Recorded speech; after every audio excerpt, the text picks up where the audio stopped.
Hello everyone, welcome to our channel Education Hub. In this video, we will discuss about the Secondary Education Commission, which we also commonly know as the Mudaliar Commission. This is not only an important topic for NTA UGC NET examination, as every year we get 3 to 4 questions from this subunit for paper 2 in education, but we also get related questions in our paper 1 as well from this subunit. Along with that, Mudaliar Commission is one of the very first education commissions of independent India, which has played an immensely significant role in shaping the current education system of our country. And just like this, we cover in our videos various important topics which are not only helpful for NTA UGC NET Paper 2 education, but these topics are important for the students of education at both the graduation and post-graduation level. The topics we discuss on our channel are also very important for various other examinations like UPSC, TET, and CTET. So please subscribe to our channel and press the bell icon so that you never miss a topic. Let us first get a brief and quick introduction to the Secondary Education Commission before we can discuss in full details about the different aspects of the Secondary Education Commission and its report. In 1951, the Central Advisory Board of Education advised the central government to appoint the Secondary Education Commission. The government appointed the Secondary Education Commission on 23rd September 1952 under the chairmanship of Dr. Lakshmanaswamy Mudaliar, the then Vice Chancellor of Madras University. So it is an important point to remember that the Secondary Education Commission was appointed on 23rd September 1952 under Dr. Lakshmanaswamy Mudaliar, and during that time Dr. L.S. Mudaliar was the VC of Madras University, and based on his name we commonly refer to the Secondary Education Commission as the Mudaliar Commission. Let us now discuss about the purpose for which the Secondary Education Commission was established, which means we will now look at the objectives of the Mudaliar Commission or the Secondary Education Commission. So the primary objectives of the Mudaliar Commission were to study the condition of contemporary secondary education and to suggest measures for its reorganization, to study aims, curriculum, and the teaching standards of the secondary education level in every state of India, to study the pay scales and service conditions of the secondary school teachers, to study the working and physical conditions of secondary schools in every state in India, to study the system of examinations at the secondary level, and finally to study the problems associated with the secondary education system in every state of India and to suggest remedial steps accordingly.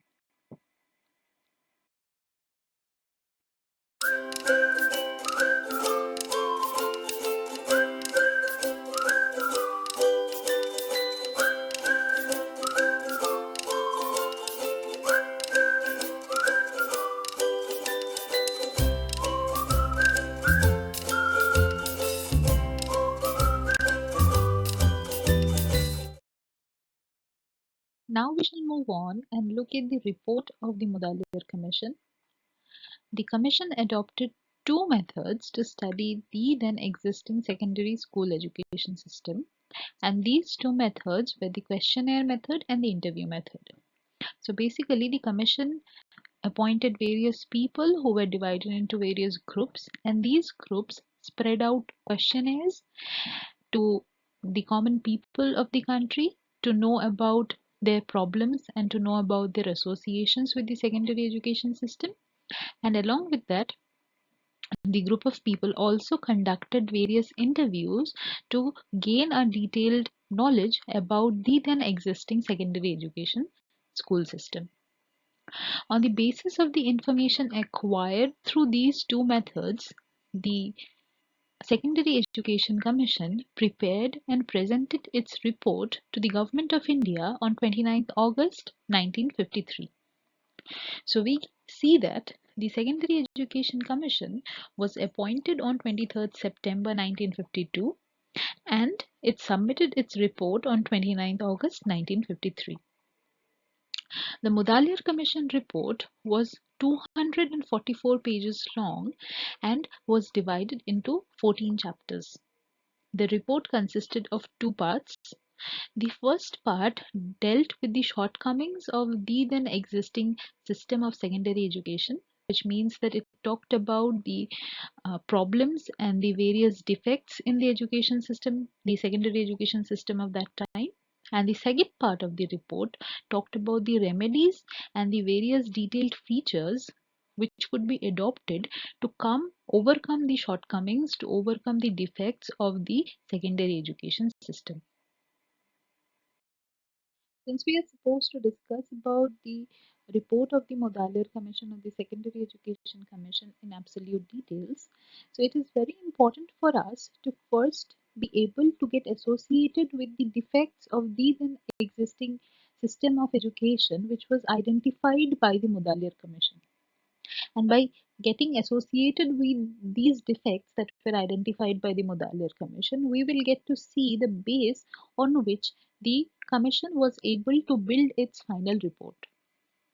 So the first defect that was identified by the Secondary Education Commission or the Mudaliar Commission in the then secondary education system was that the main aim of the secondary education system was to prepare students to get admission in universities. But it failed to develop social qualities such as cooperation, discipline, and leadership, which were important for the development of the nation. The curriculum and timetable of the secondary level was very impractical and rigid.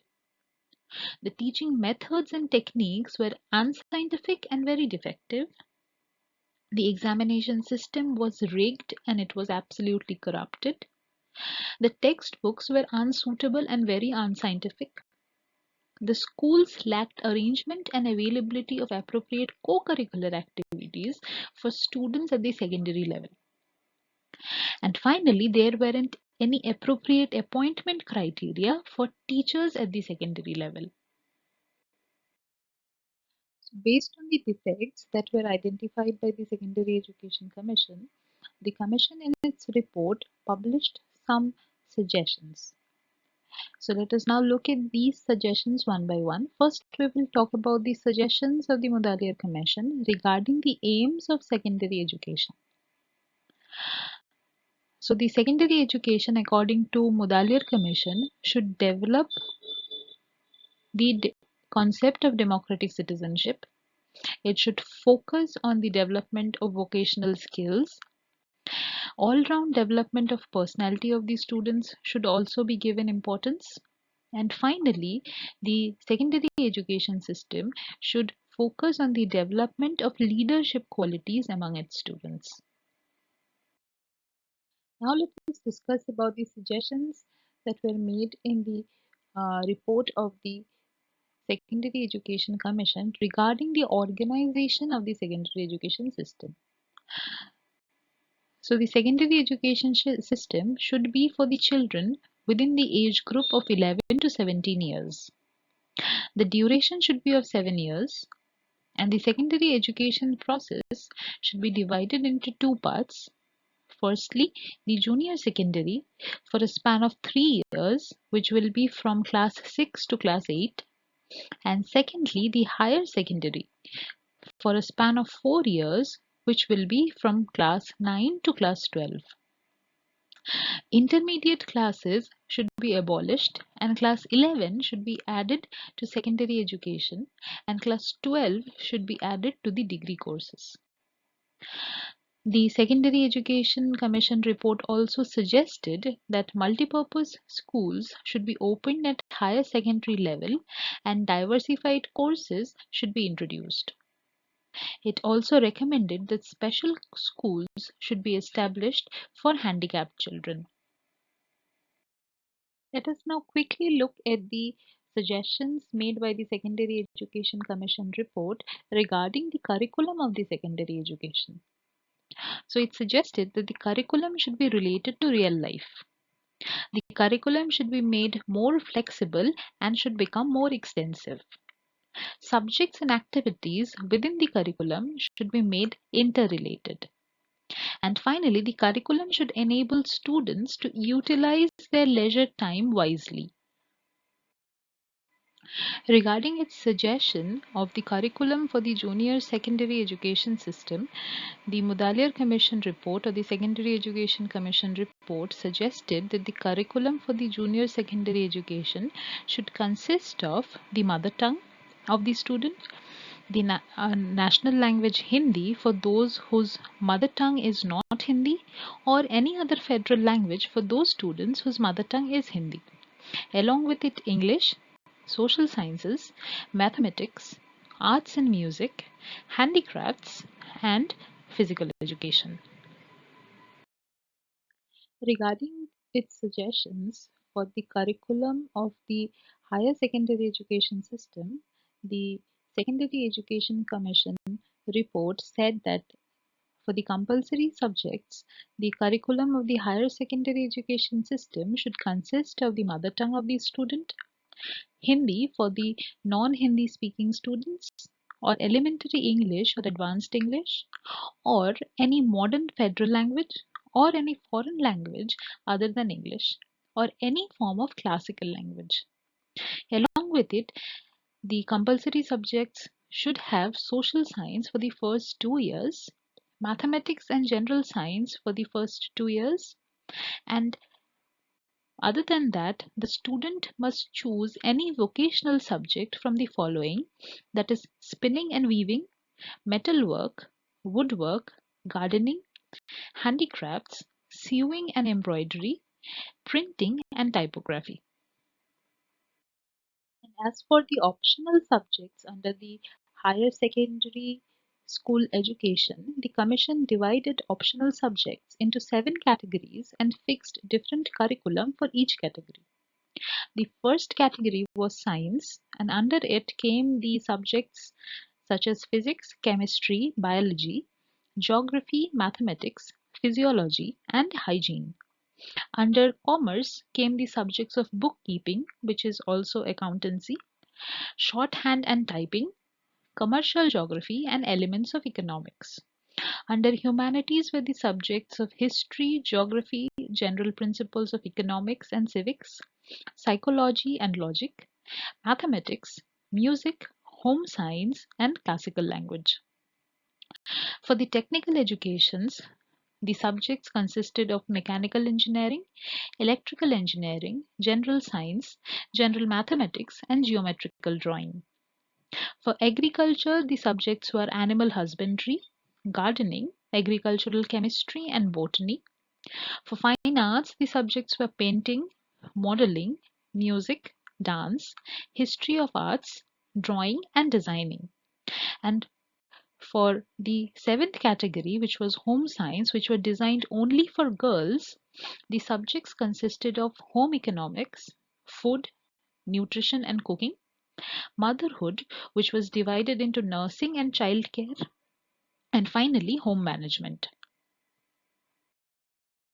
Along with all that, the Secondary Education Commission or the Mudaliar Commission also made suggestions regarding the educational and vocational guidance and counseling. The first suggestion was that Educational and Vocational Guidance Bureau should be established in every state of India. Then guidance and counseling services should be organized in every secondary school, and to conduct these services, the school should appoint career masters and guidance officers. The central government would be in charge of providing the training of these guidance officers and career masters.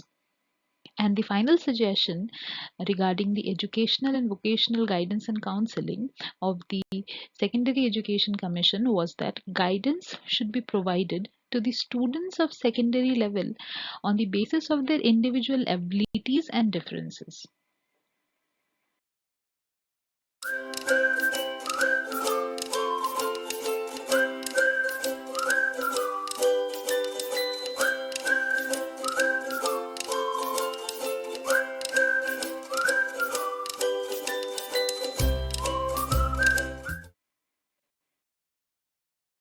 Now that we have looked at the various suggestions of the Secondary Education Commission report, we will start talking about the contribution of the Mudaliar Commission report in the development of modern Indian secondary education system. But before we do that, I would like you to please like this video if you find this helpful, and please subscribe this channel in order to show your support. So the contribution of the Mudaliar Commission report in shaping the Indian education system, specifically the Indian secondary education system, was that the All India Advisory Board of Secondary Education was formed under the suggestion of the Mudaliar Commission report. And this was formed to find out the problems at the secondary level and to suggest their remedies. General science education was made compulsory in order to nurture the scientific temperament among the next generation citizens of India. NCC started to be organized at various schools as a means of providing appropriate co-curricular activities to the students at the secondary level. The mother tongue was made the medium of secondary education, which caused the expansion of secondary education throughout India. Reforms were introduced in the training of teachers, their pay scales and service conditions in accordance with the report of the Mudaliar Commission. And finally, the facilities for educational and vocational guidance and counseling was introduced at the secondary school level after the report of the Mudaliar Commission. And through these various points, we can very well conclude that Mudaliar Commission or the Secondary Education Commission report played a very important role in the development of the modern Indian secondary education system. But like it is true for everything else, the Mudaliar Commission report was not absolutely perfect. It lacked a lot of things, and some of the notable demerits of the Secondary Education Commission or the Mudaliar Commission report was that it made the curriculum overburdened and uselessly diverse. The Mudaliar Commission report made no clear suggestions for the teaching learning of English as a language. So we all know that English is a very important aspect of the modern Indian education system, and it is a very important aspect of the international education system as well. But since the Mudaliar Commission was appointed right after independence, and there was so much of vehemence and there was so much of anger towards the English culture and towards the English people, that the Mudaliar Commission report overlooked the entire process of the teaching learning of English as a language. The multipurpose school programs which were suggested by the Mudaliar Commission report were not very cost effective. They were overtly costly, and it resulted into a huge economic burden on the entire budget of the education system. The Mudaliar Commission report didn't define the structure of the secondary schooling system as precisely as it should have. Along with it, the report made no suggestion regarding the education of women population. So, since before independence, the status of women in the Indian education system or the Indian societal system has been very complicated, and it has been a very controversial issue. And still, one of the finest and one of the primary education commissions of the country, that is the Secondary Education Commission or the Mudaliar Commission report, made no suggestions at all regarding the education of the women population of India. And finally, we can very well conclude that because of these reasons, the Mudaliar Commission report lacked comprehensiveness and inclusion.